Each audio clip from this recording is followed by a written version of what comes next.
صلی علی رسولنا صلی علی محمد صلی علی رسولنا صلی علی محمد صلی علی محمد صلی علی محمد صلی علی محمد صلی علی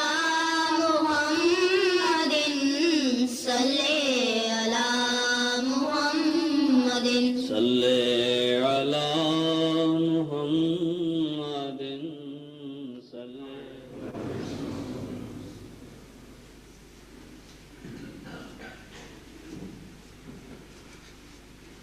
السلام علیکم ورحمۃ اللہ. اذان دے دیں.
أشهد أن لا إله إلا الله وحده لا شريك له وأشهد أن محمدا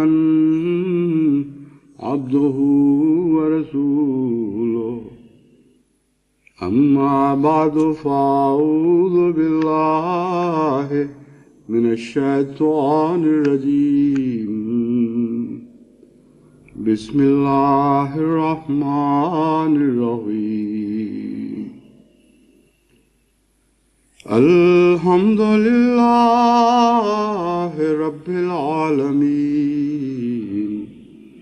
الرحمن الرحيم مالك يوم الدين إياك نعبد وإياك نستعين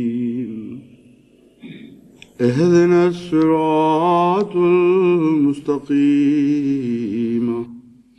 صراط الذين أنعمت عليهم غير المغضوب عليهم ولا الضالين.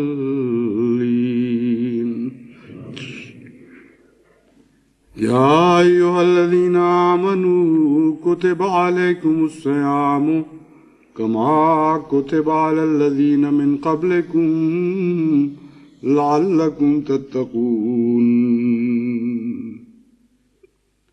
أياما معدودات فمن كان منكم مريض أو على سفر فعدة من أيام أخر وعلى الذين يطيقونه فدية طعام مسكين فمن تطوع خيرا فهو خير له وأن تصوموا خير لكم إن كنتم تعلمون. البقرہ آیات 184 اور 185. یہ آیات جو میں نے آج آپ کے سامنے تلاوت کی ہیں، ان میں روزے کا مضمون بیان فرمایا گیا ہے، اور آغاز اس بیان سے ہوا ہے کہ اے وہ لوگو جو ایمان لائے ہو، تم پر اسی طرح روزہ فرض کر دیا گیا ہے جیسے ان لوگوں پر روزہ فرض کیا گیا تھا جو تم سے پہلے تھے۔ کیوں فرض کیا گیا ہے؟ اس کا کیا فائدہ ہے؟ فرمایا لعلکم تتقون، تاکہ تم تقوی اختیار کر سکو، تقوی حاصل کرنے میں تمہیں مدد ملے۔ تو خدا تعالیٰ نے تقوی حاصل کرنے کا ایک بہت ہی عمدہ ذریعہ ہمیں روزوں کی صورت میں مہیا فرما دیا، اور روزے اور تقوی کا تعلق ایسا ہے کہ بعض دفعہ تقوی کے نتیجے میں روزے نصیب ہوتے ہیں، بعض دفعہ روزے کے نتیجے میں تقوی نصیب ہوتا ہے، اور گویا دونوں ہی ایک دوسرے کے مددگار ہوتے ہیں۔ لعلکم تتقون میں یہ بھی معنی ہے کہ تاکہ تم تقوی کی راہیں اختیار کرو اور اس کے نتیجے میں روزے سے جو تمہیں فائدہ ہو سکتا ہے وہ فائدہ اٹھاؤ۔ بہرحال یہ بات قطعی ہے کہ رمضان کا اور روزوں کا تقوی کے ساتھ ایک گہرا تعلق ہے۔ جتنا تقوی کا معیار بلند ہوگا اتنا ہی روزے زیادہ فائدہ مند ہوں گے، اور جتنا انسان اخلاص کے ساتھ روزے رکھ کے ان کا حق ادا کرنے کی کوشش کرے گا، انسان کو زیادہ سے زیادہ تقوی نصیب ہونا شروع ہو جائے گا۔ تقوی کے اس پہلو سے، تقوی کا جب ہم اس پہلو سے مطالعہ کرتے ہیں تو خصوصیت کے ساتھ اس مضمون میں تقوی کا ایک ایسا گہرا تعلق نظر آتا ہے جسے کھول کر ہر روزے دار کو اپنے سامنے رکھنا چاہیے۔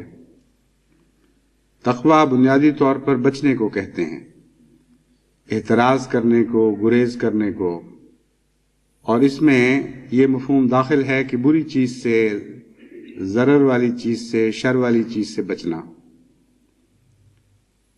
رمضان مبارک میں اور ویسے بھی ہر روزے میں انسان کو اللہ تعالیٰ نے صرف بری چیزوں سے بچنے کے لیے ہی حکم نہیں فرمایا، بلکہ خاص وقت میں ان اچھی چیزوں سے بھی منع فرما دیا جو روزمرہ کی زندگی میں اسے استعمال کرنے کی اجازت ہے، بلکہ بڑی خوشی کے ساتھ خدا تعالیٰ نے اجازت عطا فرمائی ہے۔ ایک موقع پہ فرمایا کہ یہ نعمتیں ہم نے اپنے مومن بندوں کے لیے پیدا کی ہیں، دوسرے بھی دنیا میں اس میں شریک ہو جاتے ہیں، مگر قیامت کے دن تو خالصتاً یہ ہمارے پاک بندوں کے لیے، مومن بندوں کے لیے ہوں گی، تو ان سے بھی منع فرما دیا۔ اس لیے بچنے کا جو انتہائی مضمون ہے وہ روزے کے اندر، روزے میں داخل ہونے کے بعد معلوم ہوتا ہے کہ ہر چیز سے بچنا، ہر چیز سے پرہیز۔ ہر چیز سے کیوں پرہیز؟ سوال یہ ہے، اگر آپ روزے پہ غور کریں تو تقویٰ کا یہ باریک معنی آپ کی سمجھ میں آ جائے گا کہ تقویٰ کا اصل معنی یہ ہے کہ ہر اس چیز سے بچنا جس سے خدا روکے۔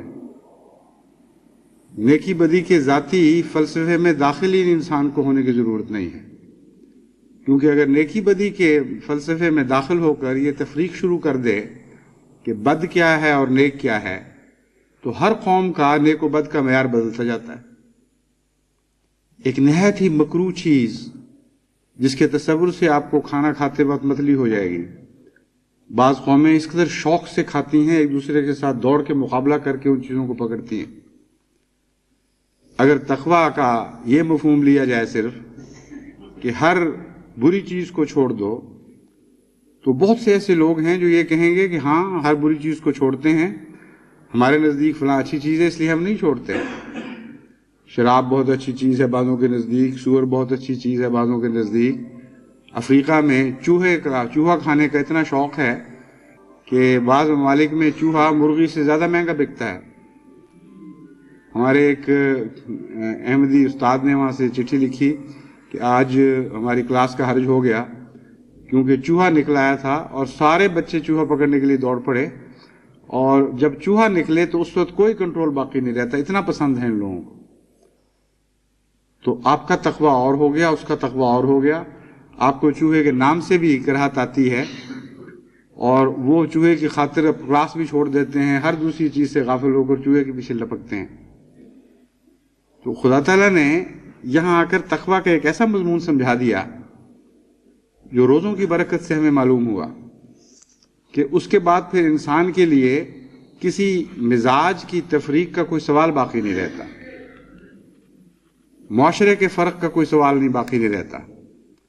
تقویٰ کی یہ تعریف ہے، بچو، لیکن ہر اس چیز سے بچو جس سے خدا روکتا ہے، خدا جسے بچنے کا حکم دیتا ہے۔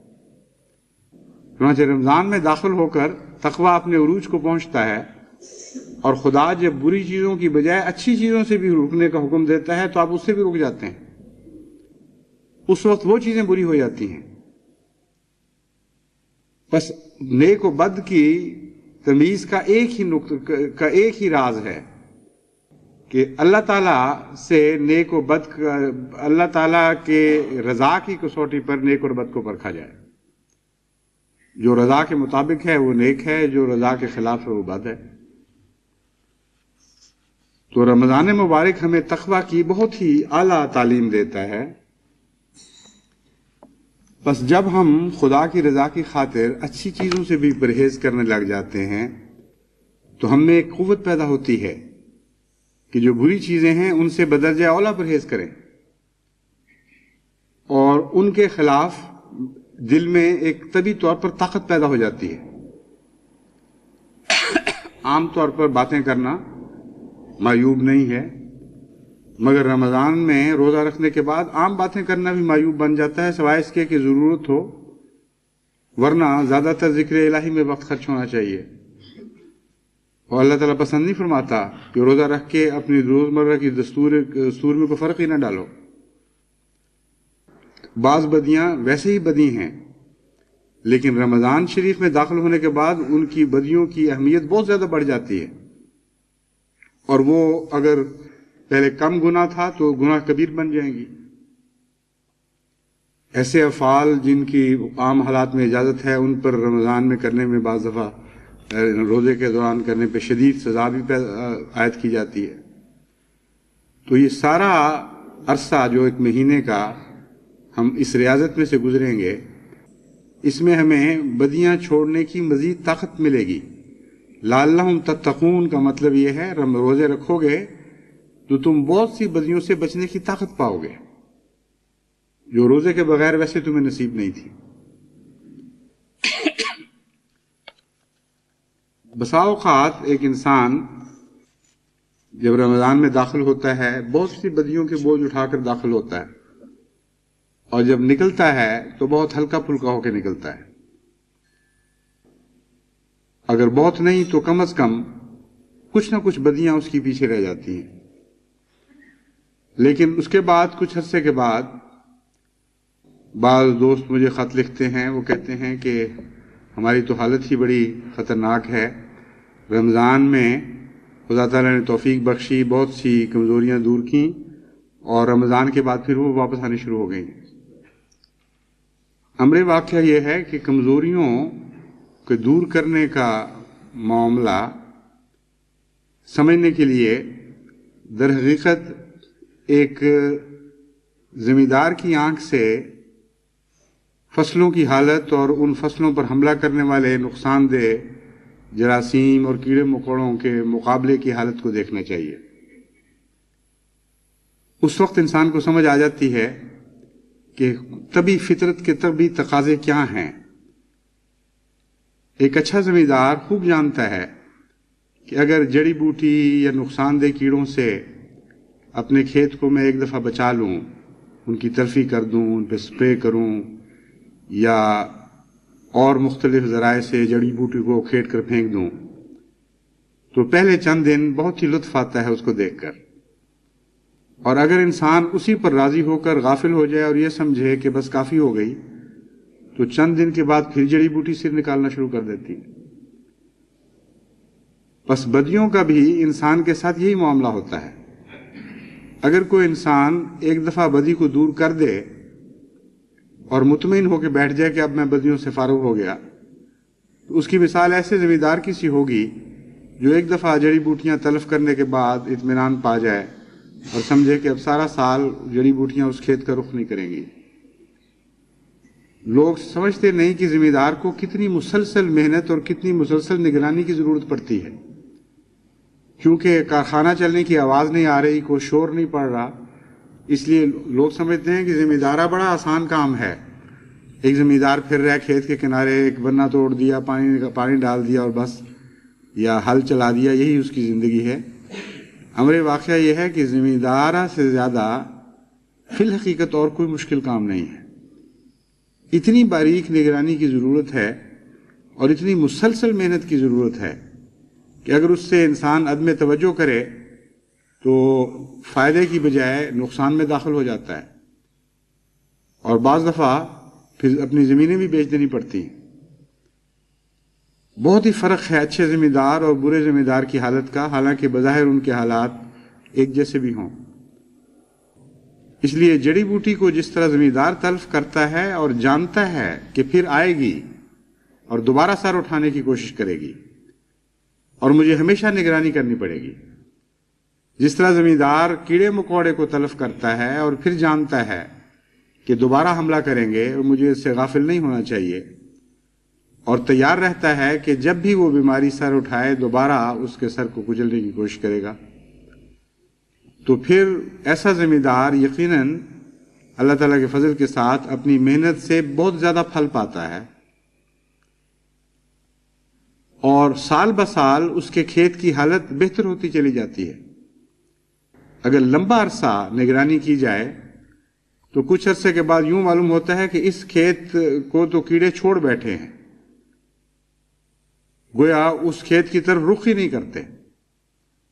چنانچہ ہم نے بعض ایسے زمیندارہ علاقے دیکھے جن کی شہرت سنی تھی، اور جماعت میں ایک دفعہ ایک اعلیٰ سطح کی کمیٹی بنائی گئی جس کا کام یہ تھا کہ مشاورت کی طرف سے بنائی گئی تھی کہ دورہ کر کے مختلف جماعتوں سے رابطے بھی کیے جائیں اور اچھے نمونے کے فارم دیکھ کر لوگوں کو مشورے دیے جائیں. تو میں بھی اس کمیٹی کے ساتھ ایک دفعہ دورے پہ گیا. ایک بہت ہی اعلیٰ پیمانے کا زمیندارہ فارم اکاڑے میں تھا، جس کے مجھے ایکڑیج تو یاد نہیں، لیکن بہت بڑا وسیع فارم تھا، اور اس میں ایک کنارے سے دوسرے کنارے تک ہم نے بڑے غور سے پھر کے دیکھا، ایک گھاس کی پتی دکھائی نہیں دی، اور کوئی کسی قسم کا کیڑے کا حملہ کسی جگہ بھی ہمیں دکھائی نہیں دیا. بالکل صاف ستھرا، جس طرح نہا دھو کے کوئی انسان باہر نکلتا ہے، اس طرح ہر کھیت تھا. اور دیکھنے والا یہ سمجھتا ہوگا، عام آدمی جو واقف نہیں ہے، کہ یہ تو بڑی اچھی بات ہے، آپ خود بخود ہی ہو گئی ہے، بڑے آرام سے ہو گئی ہے. حالانکہ جو بھی اس کھیت کا مالک تھا اس نے سال ہا سال مسلسل اس پر محنت کی ہوگی اور بڑی کڑی نگرانی رکھی ہوگی، تب جا کر اس کو یہ فائدہ ہوا. ایسی صورت میں ساری غذا، ساری طاقت جو زمین سے یا آسمان سے ملتی ہے وہ اچھی فصلوں میں صرف ہو جاتی ہے اور کوئی اس طاقت کو چرانے والا باقی نہیں رہتا. یہی حال انسانی زندگی کا ہے. رمضان آ کر جڑی بوٹی کی تلفی میں آپ کی مدد کرتا ہے، لیکن اس کے بعد اس کی حفاظت کرنا آپ کا کام ہے. اور اس حفاظت کا فائدہ یہ ہوگا کہ تتقون، آپ نقصان دہ پودوں سے بچ جائیں گے، آپ نقصان دہ جراثیم اور کیڑوں مکوڑوں سے بچ جائیں گے، اور نتیجہ یہ نکلے گا کہ آپ کی جتنی بھی صلاحیتیں اللہ تعالیٰ نے آپ کو عطا فرمائی ہیں وہ نیکی کی نشو و نما میں صرف ہوں گی. اتنا غیر معمولی آپ روحانی تغیر محسوس کریں گے کہ گویا ایک انقلاب برپا ہو گیا ہے. ایسے کھیت کو جو بیرونی حملوں سے بچا ہوا ہو، اگر آپ غور سے دیکھیں تو ہر شاخ اس کی، ہر پتا لہلہا رہا ہوتا ہے. ایک ایک پودے کے اندر صحت پھوٹ پھوٹ کر نکل رہی ہوتی ہے. لطف آتا ہے اس کے نظارے کا. اور وہی ویسا ہی بے شک کھیت ہو بظاہر، لیکن اس کی جڑی بوٹی سے کی تلفی نہ کی گئی ہو یا کیڑے نہ مارے گئے ہوں. کھاد آپ اتنی ہی دیں، بے شک اس سے زیادہ دے دیں، بیج اس سے بہتر استعمال کریں، پانی باقاعدہ دیں، اس کا سطح اس کھیت کی درست رکھیں، ہر دوسرا کام کریں، لیکن ان دونوں کے درمیان زمین و آسمان کا فرق نظر آئے گا. بس بہت سی انسانی طاقتیں بدیوں کی موجودگی کی وجہ سے ضائع ہو جاتی ہیں، اور بہت سی نیکیاں جو محنت کر کے انسان کماتا ہے ان کے اندر جان باقی نہیں رہتی، ان کی صحت کمزور ہو جاتی ہے، ان کو ویسا پھل نہیں لگتا. تو یہ تقویٰ جس کا قرآن کریم یہاں ذکر فرما رہا ہے رمضان کے نتیجے میں حاصل ہوتا ہے، اسے خصوصیت کے ساتھ یہ مراد ہے کہ تمہاری نیکیوں پر حملہ کرنے والے بدی کے جانور اور کیڑے مکوڑے رمضان میں سے گزر کر تلف ہو جائیں گے اور تمہیں ایک نئی صحت عطا ہوگی. حضرت اقدس مسیح موعود علیہ الصلوۃ والسلام نے اس معاملے پر، رمضان اور روزوں پر عمومی طور پر جو نصائح کثرت سے فرمائی ہیں، ان میں ایک یہ بھی ذکر فرمایا ہے بار بار کہ رمضان کا تعلق، رمضان کے معنوں میں شدت کی لو اور گرمی داخل ہے. اور جس طرح زمیندار کے لیے جڑی بوٹی کی تلفی کے لیے بہترین وقت وہ ہوتا ہے جب تیزی کے ساتھ گرمی پڑ رہی ہو اور لوئیں چل رہی ہوں، اس وقت جب وہ اکھاڑتا ہے غلط پودوں کو تو ان کی جان سوکھ جاتی ہے، ان میں کچھ باقی نہیں رہتا. اسی طرح رمضان میں بدیاں دور کرنے کے لیے ایک خاص ماحول پیدا ہو جاتا ہے. وہ گرمی جس کے نتیجے میں بدیاں مرتی ہیں وہ رمضان کی دعاؤں کے جوش میں یا اس کے ماحول کے نتیجے میں حاصل ہوتی ہے، اور پھر بڑی تیزی کے ساتھ، زیادہ آسانی کے ساتھ بیماریاں مرنا شروع ہوتی ہیں. اور ایک دفعہ مر جائیں تو پھر جب تک باہر سے دوبارہ داخل نہ ہو اس وقت تک وہ بیماری پھر دوبارہ جڑ نہیں پکڑ سکتی. عام حالات میں بسا اوقات آپ اپنی کمزوریاں دور کریں لیکن ان کی جڑیں باقی رہ جاتی ہیں. اور ہر انسان جسے اپنے نفس پر غور کرنے کی عادت ہو وہ جانتا ہے، اس کو خوب معلوم ہوتا ہے کہ میں پوری طرح اپنی صفائی نہیں کر سکا، میرے اندر بدیوں کی جڑیں ابھی باقی ہیں. وہ جڑیں عام حالات میں نشو و نما پھر پا جاتی ہیں. رمضان میں جو مزید فائدہ یہ ہے کہ رمضان کی تپش، یعنی عبادتوں کی تپش، خدا تعالیٰ کے ذکر کی تپش، اللہ تعالیٰ کی محبت کی تپش جس کا خاص رمضان سے تعلق ہے، اس کے نتیجے میں بدیوں کی جڑیں مرنے لگ جاتی ہیں. تو نسبتاً بہت زیادہ تقویٰ کی حالت میں انسان رمضان سے باہر آتا ہے. لیکن پھر اگر غافل ہو جائے تو پھر وہی حال ہوگا. اس لیے اس مہینے سے حتی المقدور پورا استفادہ کرنا چاہیے.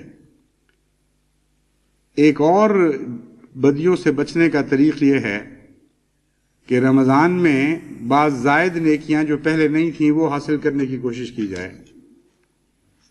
قرآن کریم نے جہاں بدیوں کو دور کرنے کا مضمون تزکیہ کے لفظ کے تابع بیان فرمایا ہے اور زکوٰۃ میں یہ مضمون پایا جاتا ہے، وہاں دوسرے مضمون کو بھی بیان فرمایا ہے کہ نیکیاں بڑھانے کے نتیجے میں بھی بدیاں دور ہوتی ہیں.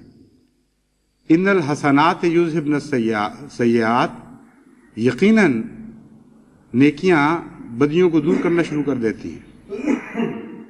یہ بھی کھیت کے اوپر اگر آپ نظر ڈالیں تو مکمل تصویر یہ مکمل طور پر یہ آیت بھی کھیت کے معاملے پر چسپاں ہوتی دکھائی دے گی، اور اس طرح یہ پوری تصویر مکمل ہو جائے گی.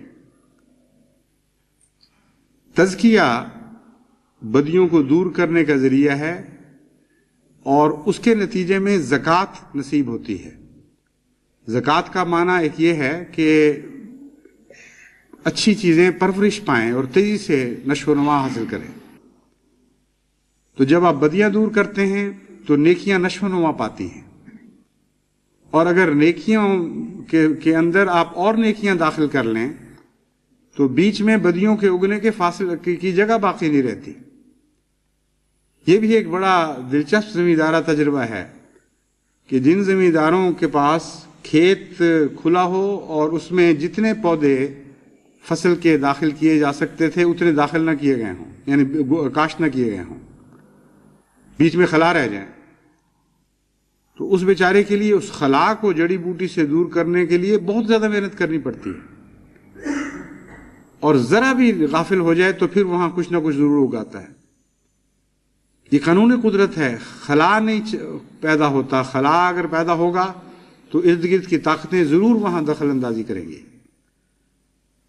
تو جہاں تزکیہ نے ہمیں یہ مضمون سمجھایا کہ جن پودوں کا کسی کھیت میں حق نہیں ہے، جو غیر ہیں، جو دشمن ہیں، ان کو اکھیڑ کے پھینکو.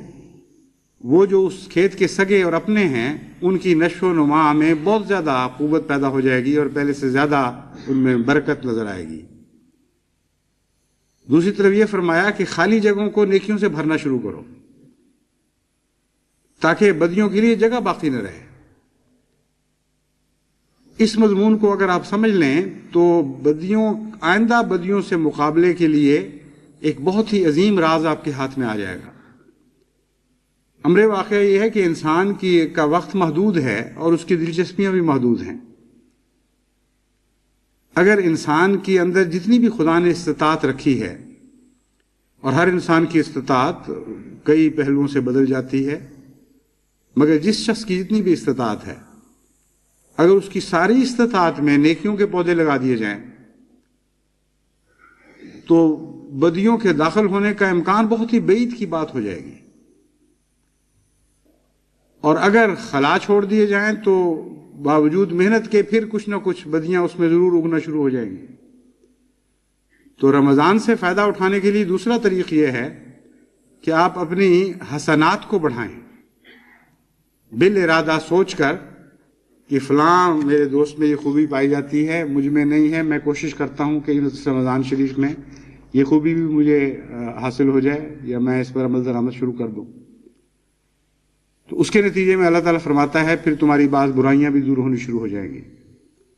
اچھے کھیت کے سائے میں جڑی بوٹیاں مرنا شروع ہو جاتی ہیں، اور جب کھیت کاٹے جاتے ہیں ہم نے دیکھا ہے جو جتنا صحت مند کھیت ہو اس کے سائے کے اندر مری ہوئی اگر جڑی بوٹیاں نکلتی بھی ہیں تو نہایت مری ہوئی مردہ سی زرد حالت میں وہ مشکل وہ زندگی کے سانس پورے کر رہی ہوتی ہے. اور جب جڑی بوٹیاں غلبہ پا جائیں تو پھر اچھے پودوں کا جن کو لگانا مقصود تھا ان کا یہ حال ہو جاتا ہے بیچاروں کا کہ وہ غالب آ جاتی ہیں اور ان کو سانس لینا مشکل ہو جاتا ہے. اس لیے اس مضمون سے اس رمضان میں جہاں تک ممکن ہو جماعت احمدیہ کو استفادہ کرنا چاہیے. اور خدا تعالیٰ نے جو یہ مہینہ دیا ہے ہمیں بہت بڑی نعمت ہے. اگر رمضان نہ ہوتا تو امت مسلمہ کی حالت بالکل کچھ اور ہوتی.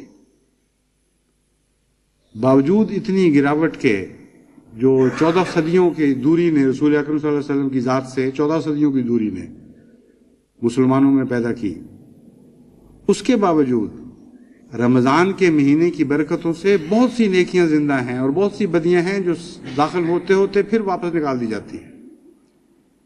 بہت ہی بڑا احسان ہے رمضان کا امت محمدیہ پر کہ اللہ تعالیٰ نے خاص فضل کے ساتھ ہمیں ایک چھلنی عطا کر دی ہے جس میں سے نکل کر بہت سی بڑی بدیوں کو ہم جھاڑ کر تازہ دم ہو کر صحت مند ہو کر باہر نکلتے ہیں.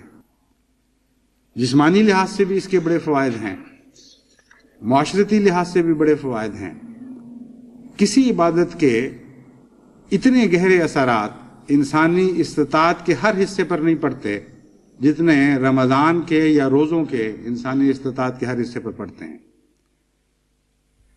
کوئی انسانی استطاعت ایسی نہیں ہے جس کا آپ تصور کر سکیں جس پر رمضان اپنا اثر نہ چھوڑ جائے. کامل طور پر پورے انسان کی زندگی پر رمضان حاوی ہو جاتا ہے.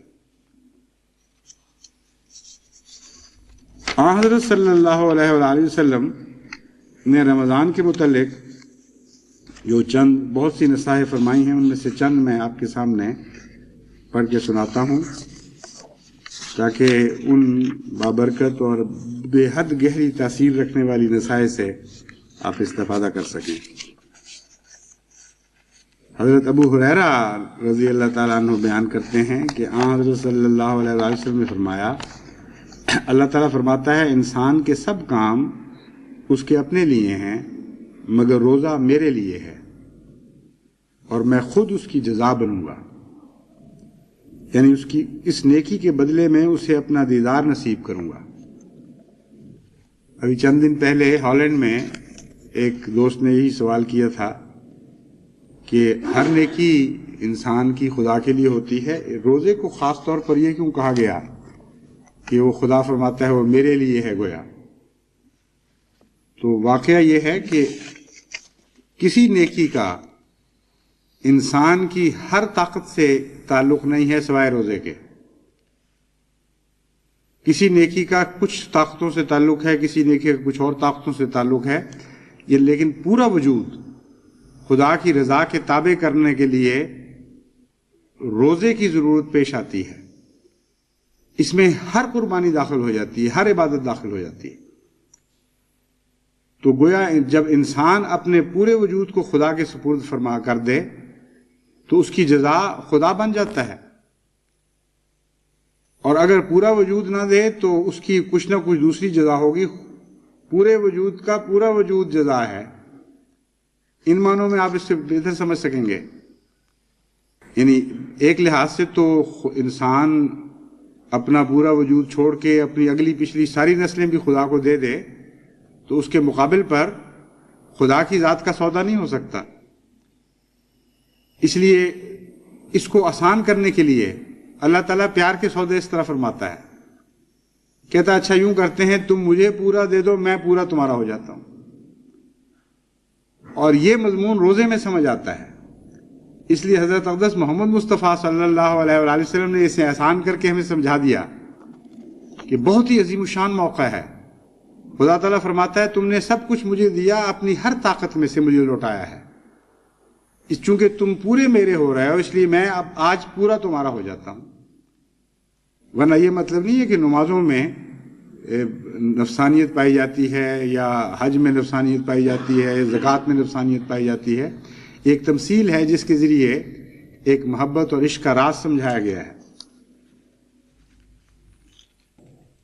فرمایا اللہ تعالیٰ فرماتا ہے روزہ ڈھال ہے، بس تم میں سے جب کسی کا روزہ ہو تو نہ وہ بےہودہ باتیں کرے نہ شور و شر کرے. اگر اس سے کوئی گالی گلوچ ہو یا لڑے جھگڑے تو وہ جواب میں کہے میں نے تو روزہ رکھا ہوا ہے. اب دیکھیں روزمرہ ہمارے گھروں میں جو معاشرے کے مسائل ہیں، اگر ایک انسان اس نصیحت کو ہی پیش نظر رکھ کے اسے اپنا لے، اچھی طرح مضبوطی سے پلے باندھ لے، تو کتنے ہی گھر جو جہنم بنے ہوئے ہیں جنت بن سکتے ہیں.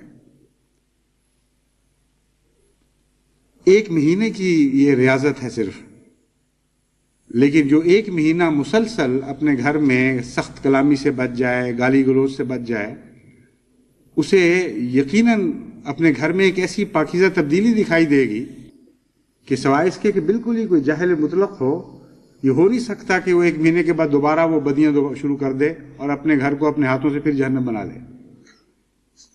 لیکن اکثر جب آپ دیکھتے ہیں کہ روزے میں سے گزرنے کے باوجود معاشرے میں اصلاح نہیں ہوتی، تو یقین جانیں کہ اس لیے نہیں ہوتی کہ آن حضرت صلی اللہ علیہ وسلم کی اس نصیحت پر عمل نہیں کیا جاتا۔ لاکھوں روزے دار ہیں جو اپنی روزمرہ کی زندگی کی عادتوں میں کوئی تبدیلی پیدا نہیں کرتے۔ اگر اونچی آواز میں شور شر کرنے کی پہلے عادت تھی تو روزے میں بھی وہی عادت رکھتے ہیں، اگر بد کلامی کی عادت تھی تو روزے میں بھی بد کلامی ان سے ہوتی رہتی ہے، تیز درست مزاجی کی عادت تھی تو وہ بھی اسی طرح باقی رہتی ہے، صرف بھوکے رہتے ہیں اور کچھ نہیں، یا پیاسے رہتے ہیں اور کچھ نہیں۔ تو آن حضرت صلی اللہ علیہ وآلہ وسلم نے تقوی کے راز سکھائے ہیں کہ جب اللہ تعالیٰ فرماتا ہے لعلکم تتقون، تو کیا مطلب ہے، کن چیزوں سے بچو، تفصیل بیان فرما دی، ایک نظریے کو ایک حقیقت میں تبدیل کر کے دکھایا ہے۔ فرمایا نہ تو وہ بیہودہ باتیں کرے، نہ شور و شر کرے، اگر کوئی گالی گلوچ ہو یعنی لوگ اس کو گالیاں دیں تو وہ جواب میں کہے میں نے تو روزہ رکھا ہوا ہے، میں یہ نہیں کہ مجھے جواب دینا نہیں آتا، میں مجبور ہوں۔ اور خاص طور پر ایک ایسا شخص جو معاشرے میں مشہور ہوتے ہیں اس کلامی کے لیے، وہ جب چپ ہوگا تو لازماً تعجب ہوگا کہ آج اس کو کیا ہو گیا ہے، تو وہ بتاتا ہے کہ میاں میں بیمار نہیں ہوں، مجھے اور کوئی تکلیف نہیں، میں روزہ دار ہوں، میں بے اختیار ہوں، اس وقت تم جتنا چاہو مجھ سے لڑو، جتنی چاہو گالیاں دو، میں نے آگے سے کچھ نہیں کہنا۔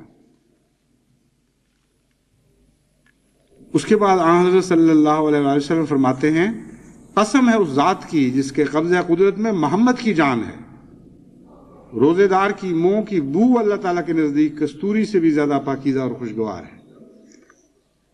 پہلے روزے دار کی تعریف فرمائی ہے، پھر فرمایا ہے کہ اس کے منہ کی بو، اس روزے دار کی منہ کی بو مراد نہیں جو گالیوں سے ویسے ہی منہ متعفن ہوا ہے، اس روزے دار کی منہ کی بو مراد نہیں ہے جس کے جو بدکلامی کرتا ہے یا ذکر الہی سے خالی رہتا ہے، صرف گندے ڈکاروں کی بدبو ہے جس نے منہ کو ملغز کیا ہوا ہے۔ وہ بو مراد ہے جو خدا کی خاطر ہر بری چیز سے رکنے والا منہ ہے، اس میں سے بھی طبعاً فطرتاً روزہ رکھنے کے نتیجے میں ایک بو پیدا ہوتی ہے، لیکن فرمایا کہ چونکہ اس منہ میں ایک پاکیزگی داخل ہو چکی ہے خدا کی خاطر، اس لیے اللہ تعالیٰ کو کستوری سے بھی زیادہ پاکیزہ اور خوشگوار معلوم ہوتی ہے۔ اور وجہ بیان فرما دی کیونکہ اس نے اپنا یہ حال خدا تعالیٰ کی خاطر کیا ہے۔ پھر فرمایا روزے دار کے لیے دو خوشیاں مقدر ہیں، ایک خوشی اسے اس وقت ہوتی ہے جب وہ روزہ افطار کرتا ہے، اور دوسری اس وقت ہوگی جب روزے کی وجہ سے اسے اللہ تعالیٰ کی ملاقات نصیب ہوگی۔ یہ جو ملاقات ہے اس کے متعلق آن حضرت صلی اللہ علیہ وآلہ وسلم نے یہ نہیں فرمایا کہ مرنے کے بعد نصیب ہوگی، لیکن بالعموم لوگ اس کا یہی مطلب سمجھتے ہیں کہ روزے کی خوشی تو اسی دنیا میں نقد مل جائے گی، یعنی جب بھی ہم روزہ کھولیں گے تو رزق سے، دنیا کے رزق سے جو ملاقات ہو رہی ہے اس کے نتیجے میں خوشی میسر آئے گی، اور خدا کی ملاقات ادھار رہتی ہے، وہ مرنے کے بعد نصیب ہوگی۔ یہ غلط ہے۔ روزے کے اندر جب خدا جزا ہے تو روزے کے دوران ہی وہ جزا بنتا ہے، کوئی ادھار کا سودا نہیں کرتا اللہ تعالیٰ۔ اسی لیے روزے کے آخر پر لیلۃ القدر رکھی گئی ہے، تاکہ اگر پہلے اس سے دیدار نصیب نہ ہوا ہو تو لیلۃ القدر کے دوران جو ایک خاص معراج کی رات ہوتی ہے رمضان کی نیکیوں کی، اس رات ہی اسے نصیب ہو جائے۔ تو ایک چیز تو آپ کے اپنے اختیار میں ہے، یعنی روزہ کھول لینا اور رزق کی لذت حاصل کرنا، وہ جزا ہے یا نہیں ہمیں اس کا علم نہیں۔ جزا تو تب ہو اگر خدا پیار اور محبت سے کہے ہاں تو نے میری خاطر منہ بند رکھا تھا، اب میری خاطر اس رزق کو کھاؤ، اس لیے ہم سب یہ سمجھتے ہیں کہ یہ ہماری جزا ہے۔ دوسری جزا کے متعلق ہم یہ سمجھنے لگ جاتے ہیں کہ مرنے کے بعد پتہ چلے گا، تو اس دنیا میں کیا پتہ کہ روزے مقبول بھی ہوئے تھے کہ نہیں۔ اس لیے حقیقت یہ ہے، اس بات کو سمجھنا ضروری ہے کہ خدا جب جزا بنتا ہے تو قیامت کے دن نہیں، اس دنیا میں بنتا ہے۔ اس دنیا میں اس کا حاصل ہونا ایک امر واقعہ ہو جاتا ہے۔ اس پہلو سے ہر روزے دار کو رمضان کے دوران یہ معلوم ہو جانا چاہیے کہ میرے روزے خدا کی خاطر تھے یا نہیں تھے۔ اگر تھے تو اس دوران اسے ضرور خدا کی لقاء نصیب ہو جائے گی۔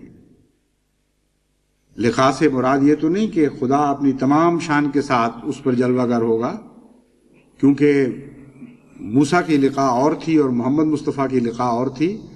جب نبیوں کی لقاء میں بھی فرق ہے تو عام انسانوں کی لقاء میں بھی فرق ہوگا، لیکن ہوگی لقاء اپنی توفیق کے مطابق، اپنے ظرف کے مطابق۔ کچھ نہ کچھ خدا کے پیار کا جلوہ اس طرح دیکھے گا کہ گویا اسے خدا نصیب ہوا ہے۔ اس پہلو سے ہمیں پوری توجہ اور محنت کے ساتھ صرف کوشش ہی نہیں کرنی چاہیے بلکہ دعا کرنی چاہیے، کیونکہ خدا اصل میں تو کسی چیز کی بھی جزا نہیں ہے، وہ اپنے رحمت کی جزا ہے، اپنے فضل کی جزا ہے، اپنے کرم کی جزا ہے۔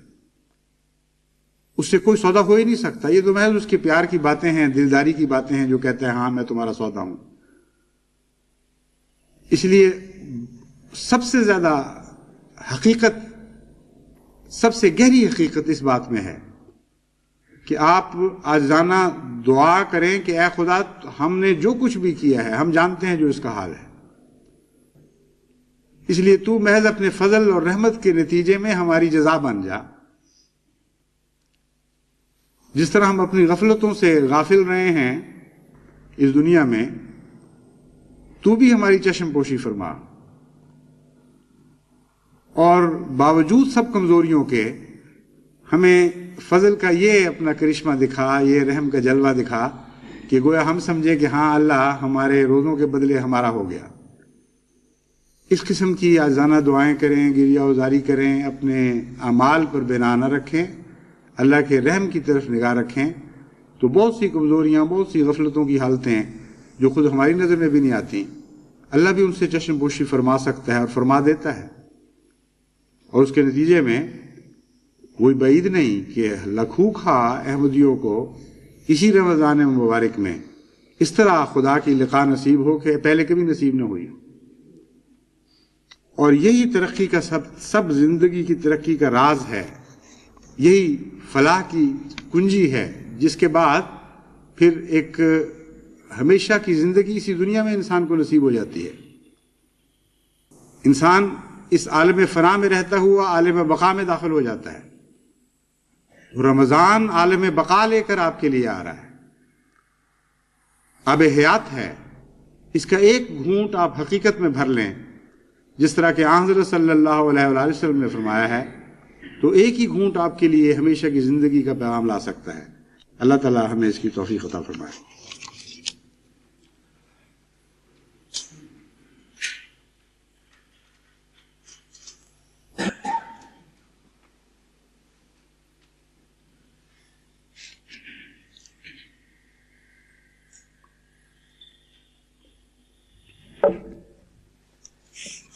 الحمد للہ نحمده ونستعینه ونستغفره ونؤمن به ونتوکل علیہ